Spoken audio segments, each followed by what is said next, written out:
আসসালামু আলাইকুম প্রিয় অভিভাবকবৃন্দ ও শিক্ষার্থীবৃন্দ। তোমরা আমার সামনে এখন যে প্রশ্নপত্রটি দেখতে পাচ্ছ এটা হচ্ছে হুমায়ুন জহির স্মৃতিবৃত্তি পরীক্ষা 2023 খ্রিস্টাব্দ পঞ্চম শ্রেণী।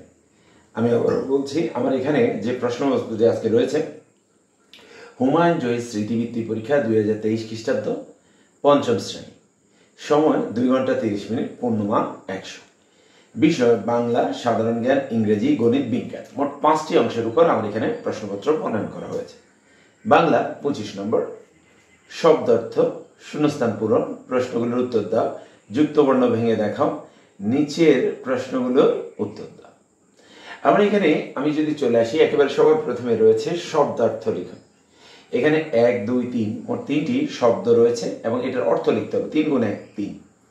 শব্দগুলো হলো অবিচার, উচ্ছ্বাস, যন্ত্রণা।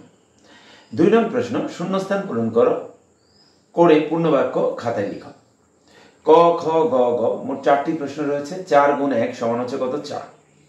আমার 2 নঙ্গে বলা হয়েছে শূন্যস্থান পূরণ করে পূর্ণবাক্য খাতায় লিখো। কতে বাংলাদেশের প্রকৃতি ও জনজীবন ভারী ড্যাশ। খ, পুত্র আমার আপনার কাছে ড্যাশ কি কিছু শিখিয়েছে। গ, দর্শন শাস্ত্রের যশস্বী শিক্ষক ছিলেন ড্যাশ। ঘ, জগদীশ চন্দ্র বসু প্রতিটি আবিষ্কার বিজ্ঞান জগতে এক একটি ড্যাশ। 2 নং প্রশ্ন হচ্ছে শূন্যস্থান পূরণ। 4 গুণ 1 4 সমান হচ্ছে কত? 4। এরপরে 3 নং প্রশ্নে বলা হয়েছে প্রশ্নগুলোর উত্তর দাও। এখানে ক, খ, গ, ঘ মোট 5টি প্রশ্ন রয়েছে। 5 গুণ 1 5। আমার ক তে বলা হয়েছে জাতীয় কবি বাংলা সনের কত তারিখে মৃত্যুবরণ করেন। খ, 25শে মার্চের রাতে মাত্র 25 বছর বয়সে কোন কবি সাংবাদিককে প্রাণ দিতে হয়। গ, বাদশাহ কেন মনে বড় ব্যথা পান। ঘ, লন্ডন বিশ্ববিদ্যালয় জগদীশ চন্দ্র বসুকে কি ডিগ্রি দিয়েছে। ও, আকাশের দিকে তাকিয়ে মহানবী হযরত মুহাম্মদ সাল্লাল্লাহু আলাইহি সাল্লাম কি বলেছিলেন। আমরা এখানে 3 নঙ্গে প্রশ্নগুলোর উত্তর দাও। ক, খ, গ, ঘ 5 গুণ 1 5। এরপরে 4 নঙ্গে বলা হয়েছে যুক্তবর্ণ ভেঙে দেখাও এবং একটি করে শব্দ গঠন করো। 0.5 গুণ 2 3 সমান হচ্ছে কত? 3। এরপরে যদি আমরা চলে আসি 4 নঙ্গে বলছে যুক্তবর্ণ ভেঙে দেখাও। এখানে 1 2 3 মোট 3টে যুক্তবর্ণ রয়েছে। এই যুক্তবর্ণগুলোকে আমি ভেঙে দেখাবো। এরপরে একটি করে শব্দ লিখব। আমরা এখানে রয়েছে ব্রহ্ম, ব হ ব্রহ্ম, ব হ মরফালা। এরপরে হচ্ছে মূর্ধন্যস্ব ইয়। এরপর হচ্ছে ত মশনযুক্ত। আমরা এখানে এই যুক্তবর্ণগুলো আমি ভেঙে দেখাবো এবং একটি করে শব্দ লিখব। 5 নঙ্গে নিচের প্রশ্নগুলোর উত্তর দাও। এখানে ক, খ, গ, ঘ ও মোট 5টি অংশ রয়েছে। 5 নঙ্গে নিচের প্রশ্নগুলোর উত্তর দাও। এখানে প্রথমে কতে বলা হয়েছে এক কথায় প্রকাশ করো। এখানে রোমান 1 2 দুইটা আছে। 2 গুণ 1 2। এক কথায় প্রকাশ করো। রোমান 1 আছে পান করার যোগ্য। রোমান 2 যিনি অন্তরের সব কথা জানেন। এরপর খতে 2টি করে সমার্থক শব্দ লিখো। এখানে আমার বলা হয়েছে 0.5 গুণ 2 সমান 2 সমান হচ্ছে 2। এখানে 2টি করে সমার্থক শব্দ লেখো। এখানে শব্দ আছে রোমান 1 সাগর, রোমান 2 হচ্ছে গৌরব। এগুলোতে প্রতিটিতে 2টি করে লিখতে হবে। গতে বিপরীত শব্দ লেখো। এখানে আছে 2 গুণ 1 2। এখানে বিপরীত শব্দ লেখার জায়গায় রোমান 1 হচ্ছে ক্ষয় আর রোমান 2 হচ্ছে তফাৎ। ঘ, ক্রিয়াপদের চলিত রূপ লিখো। এখানে ক্রিয়াপদের চলিত রূপ লিখতে বলা হয়েছে। এখানে রোমান 1 আছে আমি তাহাকে দেখিয়া আনন্দে নাচিয়ে উঠিলাম। এরপর হচ্ছে মানুষ ঘাস ফুলকে পিষিয়া মারে। এখানে মোট রয়েছে 0.5 গুণ 4 সমান হচ্ছে কত? 2। এরপর ও নম্বর প্রশ্নে চলে আসি। ও নম্বর প্রশ্নে বলা হয়েছে বিরাম চিহ্ন ব্যবহার করে লিখো। রোমান 1 বলেন লাখ লাখ সুচ চাও তো আমি দিতে পারি। রোমান 2 বাহ কি সুন্দর দৃশ্য। আমরা এখানে মতে বলা হয়েছে বিরাম চিহ্ন ব্যবহার করে লেখো। 0.5 গুণ হচ্ছে 4 সমান হচ্ছে 2। আমার 5 নঙ্গে ক, খ, গ, ঘ মোট 5টি অংশ রয়েছে এবং এই 5টি অংশের উত্তর দিতে হবে। আর 5টি অংশের উত্তর আমি যথাযথভাবে দিলে পাবো প্রত্যেকটির জন্য আলাদা আলাদা নম্বর। এরপর আমরা পরবর্তী পৃষ্ঠায় চলে আসবো। এখানে রয়েছে ইংলিশ 30 মার্কস। এখানে 1 2 3 4 5 6 7 মোট 7 নং পর্যন্ত কোশ্চেন রয়েছে। আমরা এখানে 1 নং এ রয়েছে right Bengali meaning of the following words. Right লিখো বেঙ্গলি মিনিং বাংলা অর্থ অফ দ্য ফলোইং ওয়ার্ডস। এখানে নিচে 1 2 3 তিনটা ওয়ার্ড রয়েছে, 3 গুণ 1 3। প্রথম যে ওয়ার্ডটি রয়েছে সেটা হচ্ছে স্ক্রিপ্ট, এরপর রয়েছে ফিউরিয়াস, এরপর হচ্ছে ট্রেজার। 2 নং প্রশ্ন রয়েছে fill in the gaps with the words given in the box below. 3 into 1 equal to 3. Fill in the gaps বলছে fill in the gaps with the word, এই ওয়ার্ডগুলো দিয়ে given in the box below, যেগুলো নিচে বক্সে দেওয়া আছে। A B C মোট 3টি প্রশ্ন রয়েছে, 3 গুণ 1 3। এতে যদি আসি the dash Olympics was hosted by Rome city. B he talks to students about fire dash. C he wants to dash his English. এখানে 2 নঙ্গে যে বক্সে ওয়ার্ডগুলো রয়েছে 1 2 3 4, এগুলো হচ্ছে ইমপ্রুভ 17 সেফটি 8। এই ওয়ার্ডগুলো থেকে যথোপযুক্ত ওয়ার্ড নিয়ে আমি 2 নঙ্গে শূন্যস্থান পূরণ করব। 3 নং প্রশ্নে বলা হয়েছে answer the following question from the text. Answer তো উত্তর দ্য ফলোইং কোশ্চেন, নিচের প্রশ্নগুলো ফ্রম টেক্সট। 5 into 1 ইকুয়াল হচ্ছে কত 5। A B C D E মোট 5টা প্রশ্ন রয়েছে। এতে বলা হয়েছে when do you measure your treasure? B when do you measure, কখন তুমি পরিমাপ করবে your treasure। আচ্ছা। B তে what does a film actor do? C তে what is the moral of the story? The hare and the tortoise. What is the moral? মূল নীতি বাক্য বা মূল বাক্য যেটা মৌলিক বাক্য যেটা সেটা হচ্ছে the hare and tortoise এর মধ্যে। D how many nation compete in the Olympic game? How many কয়টা দেশ বা নেশন জাতি compete প্রতিযোগিতা করে in the Olympic game? E তে how does Maria feel it's a nice day? How does কিভাবে মারিয়া কি করতেছে অনুভব করছে it's a nice day, এটা একটা চমৎকার দিন। 3 নঙ্গে মোট 5টি প্রশ্ন রয়েছে, 5টির উত্তর দিতে হবে। এরপরে 4 নঙ্গে ট্রান্সলেট ইনটু ইংলিশ, ইংরেজি লেখো, বাংলা থেকে ইংরেজি লেখো। 4 into 1 হচ্ছে 1। A B C D মোট 4টি প্রশ্ন রয়েছে। এতে আমি শিক্ষক হতে পছন্দ করি। B তে প্রথম অলিম্পিক গ্রিসের অ্যাথেন্সে অনুষ্ঠিত হয়েছিল। C তে সে তার চোখকে বিশ্বাস করতে পারছিল না। D তে প্রত্যেকে ভয় পেয়েছিলেন কিন্তু কেউই আতঙ্কিত হয়নি। 4 নঙ্গে ট্রান্সলেট ইনটু ইংলিশ, অর্থাৎ বাংলা যে বাক্যগুলো আছে এগুলোকে ইংরেজি লিখতে হবে। 5 নঙ্গে determine the parts of speech of the underlined words in the following statement. Determine বের করে the parts of speech of the underlined words, নিচে যে আন্ডারলাইন করা শব্দগুলো আছে ইন দ্য ফলোইং স্টেটমেন্ট, এই নিচের যে স্টেটমেন্ট আছে A B C E, যেমন এতে আছে দ্য হেয়ার র্যান ড্যাশ, আচ্ছা এখানে ড্যাশের জায়গায় আছে কুইকলি। বিতে আছে আলাস আই এম আনডান। সিতে I am at home today. এখানে 5 নঙ্গে determine the parts of speech, এখানে 3টি প্রশ্ন দেওয়া আছে, 3 গুণে 1 হচ্ছে কত 3। আর এখানে বলা হয়েছে কি করা হয়েছে আন্ডারলাইন করা যে ইয়েগুলো আছে ওয়ার্ডগুলো আছে সেগুলোর আলোকে আমি কি করব বের করব যে পার্টস অফ স্পিচ গুলো।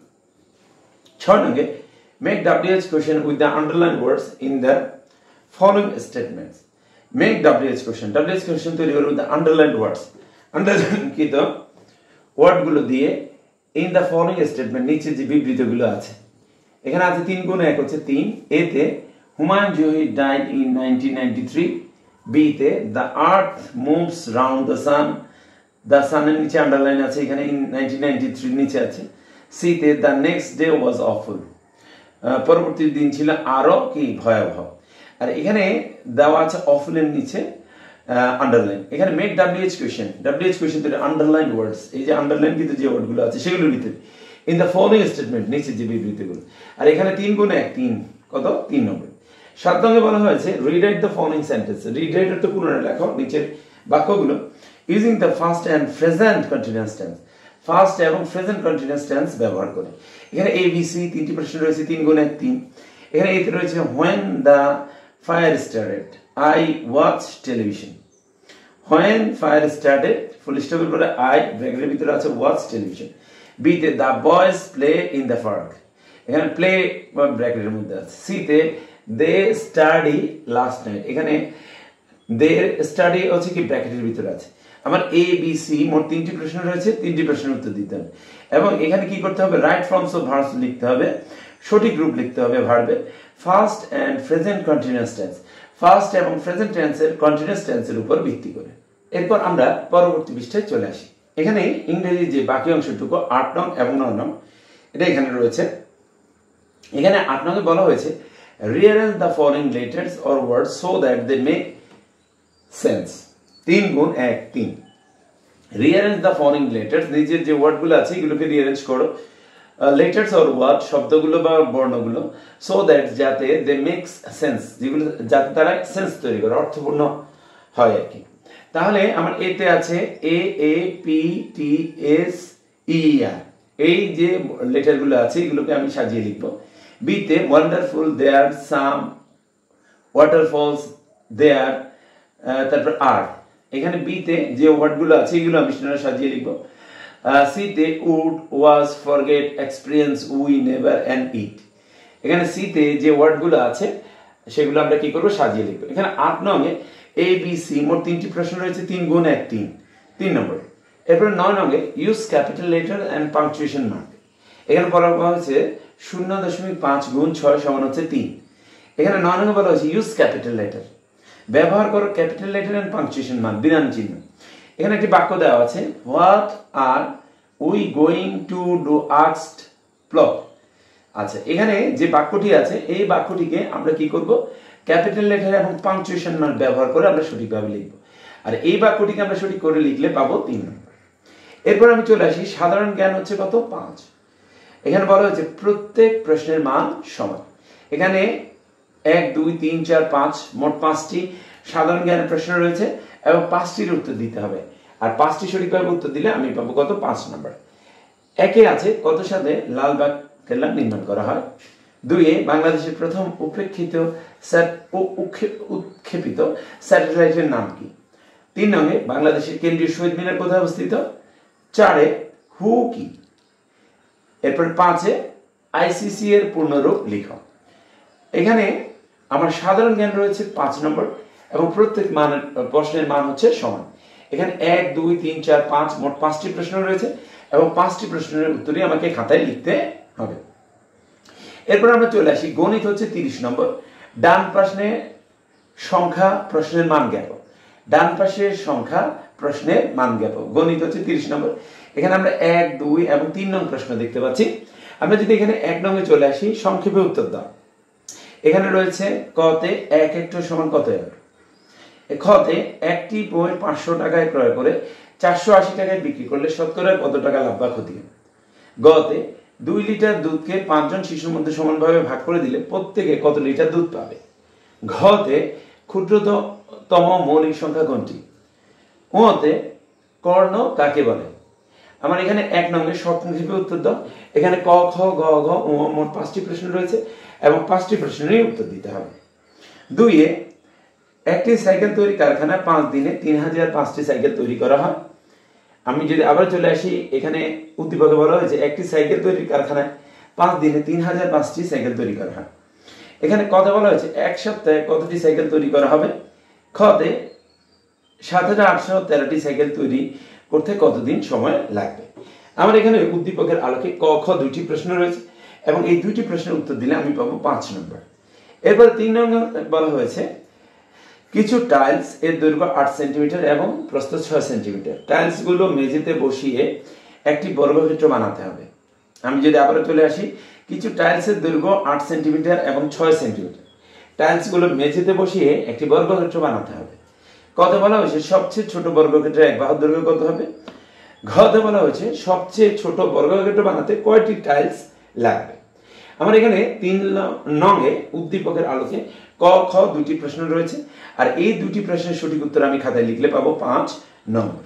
এরপর আমরা আমাদের একেবারে প্রশ্নপত্রের শেষ পৃষ্ঠায় চলে যাব। এখানে 4 এ বলা হয়েছে স্বামীহার ওজন 30.5 কেজি, তার ভাইয়ের ওজন তার ওজনের অর্ধেক এবং তার বাবার ওজন তার ওজনের 1.8 গুণ। আমরা যদি 4 নম্বরে চলে আসি, এখানে বলা হয়েছে সামিহার ওজন 30.5 কেজি, তার ভাইয়ের ওজন তার ওজনের অর্ধেক এবং তার বাবার ওজন তার ওজনের 1.8 গুণ। এখানে উদ্দীপকের আলোকে ক খ দুটি প্রশ্ন রয়েছে এবং দুটি প্রশ্নের উত্তর দিতে হবে। কতে বলা হয়েছে তার ভাইয়ের ওজন কত, খতে বলা হয়েছে তার বাবার ওজন কত। এখানে উদ্দীপকের আলোকে আমরা ক খ দুটি প্রশ্নেরই উত্তর দিব। এরপরে আমরা 5 নং প্রশ্নে চলে আসি। এখানে একটি চিত্র রয়েছে, চিত্রটা যদি আমরা চলে আসি, চিত্রটা অনেকটা ট্রাপিজিয়ামের মতো। হ্যাঁ, এখানে আমরা যদি একটু লক্ষ্য করি, এখানে যে বাহুগুলো আছে প্রত্যেকটা বাহু কিন্তু সমান নয়, বা আয়তের মতো বিপরীত বাহুগুলো সমান সেরকম না। এখানে যে চিত্রটা আছে এখানে আমাকে উল্লেখ করে দেওয়া হয়েছে ক খ গ ঘ অংশটুকু, এবং এখানে দৈর্ঘ্য প্রস্থ এবং বাহুগুলোর দৈর্ঘ্য প্রস্থ এগুলো উল্লেখ করে দেওয়া হয়েছে। এবং এখানে ক খ গ তিনটি অংশ রয়েছে। কতে বলা হয়েছে ত্রিভুজ ক খ গ এর ক্ষেত্রফল কত, খতে বলা হয়েছে ত্রিভুজ খ গ ঘ এর ক্ষেত্রফল কত, গতে বলা হয়েছে ক খ গ ঘ চতুর্ভুজের ক্ষেত্রফল কত। আমরা যদি আবার চলে আসি, আমার এখানে যে চিত্রটি দেওয়া আছে, চিত্রটির আলোকে আমাকে এখানে ক খ গতে তিনটি ত্রিভুজের ক্ষেত্রফল বের করতে বলা হয়েছে। আমরা ত্রিভুজের ক্ষেত্রফল নির্ণয় সূত্রটি ব্যবহার করে আমরা এই অঙ্কটির সমাধান করব। আর এই অঙ্কটির আমি ক খ গ এর উত্তর দিলে পাবো কত নম্বর, 5 নম্বর। এরপর 6 নম্বরে চলে আসি। 6 নম্বরে কতে বলা হয়েছে একটি সামান্তরিক আঁকক যার একটি কোণ 60 ডিগ্রি এবং বিপরীত বাহুদ্বয় যথাক্রমে 4 সেন্টিমিটার এবং 5 সেন্টিমিটার। আমি আবারও বলছি, আমার 6 নম্বরে ক খ দুটি প্রশ্ন রয়েছে। একে বলা হয়েছে একটি সামান্তরিক আঁকক যার একটি কোণ 60 ডিগ্রি এবং বিপরীত বাহুদ্বয় যথাক্রমে 4 সেন্টিমিটার এবং 5 সেন্টিমিটার। আচ্ছা, এবার খতে বলা হয়েছে অঙ্কিত সামান্তরিকের দুটি বৈশিষ্ট্য লেখো। এখানে একটি কতে আছে 3 নম্বর, খতে রয়েছে 2 নম্বর। মোট 6 নম্বরে আমাকে এই দুটি প্রশ্নের উত্তর আমি সঠিকভাবে দিলে পাবো কত, 5 নম্বর। এরপর আমি চলে আসি, বিজ্ঞান হচ্ছে কত, 10। আমার বিজ্ঞানে 1 নং প্রশ্নে মোট কয়টি রয়েছে, 5টি প্রশ্ন রয়েছে, এবং 2 নং প্রশ্ন আমার কয়টি প্রশ্ন রয়েছে, 5টি প্রশ্ন রয়েছে। আমার এখানে 1 নং প্রশ্ন বলা হয়েছে শূন্যস্থান পূরণ করে পূর্ণবাক্য খাতায় লিখো, 5 গুণ 1 5। কতে বলা হয়েছে খালি ঘর হলো নিম্নচাপের ফলে সৃষ্ট ঘূর্ণায়মান সামুদ্রিক ঝড়। খতে 18 শতকে ধ্যাস সময়কালে প্রযুক্তি ব্যাপক উন্নয়ন সাধিত হয়। গ জাঙ্ক ফুড সুস্বাদু হলো ড্যাশ নয়। ঘ আগুন নেভানোর জন্য অগ্নি নির্বাপক যন্ত্র ড্যাশ ব্যবহার করা হয়। ও বায়ু তার ওজনের কারণে ভূপৃষ্ঠের উপর যে চাপ প্রয়োগ করে তাই ড্যাশ। আমার এখানে 1 নঙ্গে শূন্যস্থান পূরণ করে পূর্ণবাক্য লিখতে বলা হয়েছে। এখানে ক খ গ ও মোট 5টি প্রশ্ন রয়েছে এবং 5টির উত্তর আমাকে দিতে হবে। 2 নঙ্গে সংক্ষেপে উত্তর দাও। ক খ গ ঘ ও এখানে 5টি প্রশ্ন আছে, 5টি প্রশ্নের উত্তর দিতে হবে। 5 গুণ 1 হচ্ছে 5। সংক্ষেপে উত্তর দাও। কতে বলা হয়েছে টিনের কৌটায় খাদ্য সংরক্ষণে বায়ুর কোন উপাদান ব্যবহার করা হয়। খতে নিরাপদ খাবার কাকে বলে। গতে জৈব প্রযুক্তি কি। ঘতে শৈত্য প্রবাহ কি। উতে খালি চোখে দেখা যায় না এমন জিনিস অনুসন্ধানে বিজ্ঞানীরা কোন যন্ত্র ব্যবহার করে থাকে। আমার এখানে 2 নঙ্গে সংক্ষেপে উত্তর দিতে বলা হয়েছে, এবং আমি এই উত্তরগুলো যদি সংক্ষেপে খাতায় লিখি তাহলে আমি পাবো 5 নম্বর। প্রিয় শিক্ষার্থীরা, আমরা যদি একটু লক্ষ্য করি, আমার এই যে হুমায়ুন জহিদ যে 2023 সালে যে বৃত্তি পরীক্ষাটা, এই প্রশ্নটাতে আমরা বাংলা, ইংরেজি, এরপরে রয়েছে সাধারণ জ্ঞান, গণিত এবং বিজ্ঞান অংশটুকু সম্পর্কে প্রশ্ন প্রণয়ন করতে দেখলাম। এখানে প্রশ্নপত্র প্রণয়নের ক্ষেত্রে কিছু দিকের উপর বিশেষভাবে গুরুত্ব প্রদান করা হয়েছে। আমরা আমাদের সামনে যে হুমায়ুন জহির বৃত্তি পরীক্ষাটি রয়েছে সেটার প্রস্তুতি গ্রহণের ক্ষেত্রে অবশ্যই এই প্রশ্নপত্রের আলোকে যদি আমরা প্রস্তুতি গ্রহণ করি তাহলে আমরা ইনশাআল্লাহ ভালো করতে পারবো। সবাইকে ধন্যবাদ জানিয়ে আমাদের আজকের ক্লাসটি এখানেই শেষ করছি। আসসালামু আলাইকুম।